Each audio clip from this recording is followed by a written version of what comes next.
अगर आप CSIR net JRF exam के लिए प्रिपेयर कर रहे हैं और आप JRF प्रोग्राम में जाना चाहते हैं, आपको चाहिए कि आपको एक फेलोशिप अमाउंट मिले, तो ये वीडियो आपके लिए बेस्ट है। हेलो एवरीवन, वेलकम और welcome back to CSIR NET 24/7। I am मेघना Srivastava, your life sciences educator. आज मैं आपको बताऊंगी डीबीटी बीईटी एग्जाम के बारे में। ये जो बेसिकली डीबीटी का एग्जाम होता है, ये डिपार्टमेंट ऑफ बायोटेक्नोलॉजी जो कि गवर्नमेंट ऑफ इंडिया के अंदर आता है, ये कंडक्ट कराते हैं एक बायोटेक्नोलॉजी एलिजिबिलिटी टेस्ट। ये बेसिकली आपका JRF होता है। अब ये जो आपका प्रोग्राम है, इसके बारे में कुछ इंपॉर्टेंट बातें करेंगे। जैसे सबसे पहले बात करते हैं कि अगर आप इस एग्जाम को क्वालिफाई करते हैं, जो इसका एग्जाम है वो वंस अ ईयर होता है, मतलब साल भर में एक बार होता है। अगर आप इस एग्जाम को क्वालिफाई करेंगे तो दो कैटेगरी में इसका रिजल्ट आता है। एक होती है कैटेगरी 1 जिसमें JRF प्रोवाइड किया जाता है, फेलोशिप अमाउंट प्रोवाइड किया जाता है, और अगर आपका नाम कैटेगरी 2 में आता है तो आप डीपीटी के प्रोजेक्ट्स के लिए एलिजिबल हो जाते हैं। तो बेसिकली कैटेगरी 2 जो है वो इक्विवेलेंट है, जैसे अगर आपने CSIR में सिर्फ सिर्फ एस निकाला है या फिर सिर्फ गेट का एग्जाम आपने क्वालिफाई किया है, उसी के इक्विवेलेंट ये एग्जाम, ये कैटेगरी 2 होता है। बात करते हैं एलिजिबिलिटी की।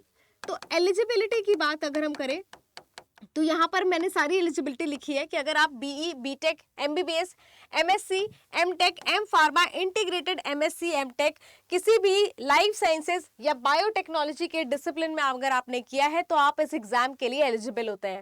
बात करते हैं एज लिमिट की, तो यहाँ पर 28 years is the age limit, और रिलैक्सेशन 5 साल का SC, ST, person with disability और फीमेल कैंडिडेट को मिलेगा। साथ में 3 साल का रिलैक्सेशन मिलेगा OBC कैंडिडेट्स को। अगर आप बात करते हैं कि मैम इस एग्जाम के बारे में और भी चीजें बताइए, तो मैं आपको बता दूं कि जो आपका 2024 का एग्जाम आया था, इसमें जो आपकी एप्लीकेशन फीस थी वो कुछ 1200 रुपए थी for unreserved OBC category. SC, ST, person with disability के लिए 600 रुपए फीस थी। तो ये आपका जो डिटेल है ये 2024 के एग्जाम का है कि आपकी फीस इतनी थी एप्लीकेशन की।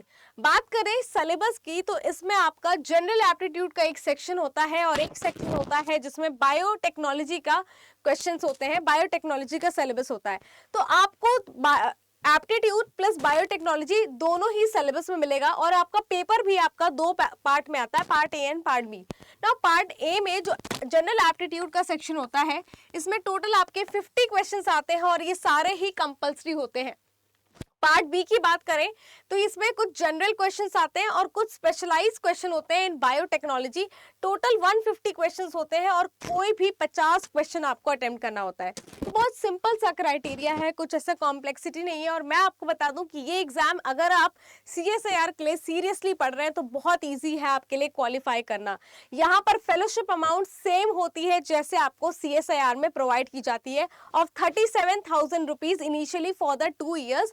इसके बाद जब आप SRF बनते हैं ये अमाउंट आपका 42,000 हो जाता है फॉर द नेक्स्ट 3 इयर्स। इसके अलावा एनुअल कॉन्टीजेंसी ग्रांट हो गया, आपको ये सारी चीजें मिलती हैं टू फाइनेंस योरसेल्फ, कि आप अपने PhD को फाइनेंस कर सकें। तो ये पूरी जानकारी आपकी DBT JRF एग्जाम के लिए है। अगर आपको ये वीडियो अच्छा लगा या आपको कोई क्वेश्चन है, आपको कोई डाउट है, तो आप कमेंट सेक्शन में हमसे पूछ सकते हैं, अपना एक फीडबैक दे सकते हैं। साथ में आपको इस वीडियो को शेयर करना है कि ज़्यादा से ज़्यादा स्टूडेंट्स जो हैं उनके पास ये जानकारी पहुंच जाए। ऐसी और वीडियोस के लिए हमारे चैनल को सब्सक्राइब कीजिए एंड बेल आइकन को ऑन करना मत भूलिएगा। Thank you so much.